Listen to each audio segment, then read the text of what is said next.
Hi guys, welcome back. ഇൻസ്റ്റാഗ്രാമിലൊക്കെ വൈറലായ recipe ഉണ്ടാക്കിയാലോ. അതിനായിട്ടൊരു പാൻ എടുക്കുക, അതിലേക്ക് 2 ടേബിൾ സ്പൂൺ വെളിച്ചെണ്ണ ഒഴിച്ചു കൊടുക്കുക, 3/4 ടീസ്പൂൺ മുളക് പൊടി, 1/2 ടീസ്പൂൺ മഞ്ഞൾപ്പൊടി, 1/4 ടീസ്പൂൺ കുരുമുളക് പൊടി. ഇതെല്ലാം ഒന്ന് നന്നായിട്ട് മിക്സ് ചെയ്തതിന് ശേഷം നമുക്ക് ഫ്ലെയിം ഓൺ ആക്കാം. എന്നിട്ട് അത് നന്നായിട്ട് ചൂടായി വരുമ്പോൾ 5 ചെറിയുള്ളി, 5 വെളുത്തുള്ളി, ഒരു ചെറിയ കഷ്ണം ഇഞ്ചി, ഇതെല്ലാം ഒന്ന് ചതച്ചത് ഇതിലേക്ക് ചേർത്ത് കൊടുക്കാം. എന്നിട്ട് നന്നായിട്ട് മിക്സ് ചെയ്ത് ഇതൊന്ന് മൂപ്പിച്ചെടുക്കണം കേട്ടോ. എന്നിട്ട് നമുക്കിതിലേക്ക് കുറച്ച് കറിവേപ്പില കൂടി ചേർത്ത് കൊടുക്കാം.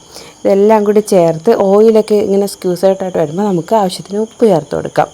എന്നിട്ട് നന്നായിട്ട് മൂപ്പിച്ചെടുത്തതിന് ശേഷം നമുക്കിതിലേക്ക് പുളി പിഴിഞ്ഞത് ഒഴിച്ച് കൊടുക്കാം കേട്ടോ.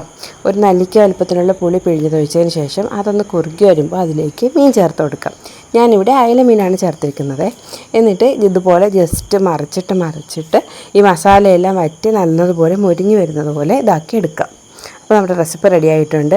ഇനി നമുക്ക് നാടനരി ചോറും കോവയ്ക്ക മെഴുക്കും ഈ മീൻ മസാലയും ചേർത്തൊരു പിടി പിടിച്ചാലോ.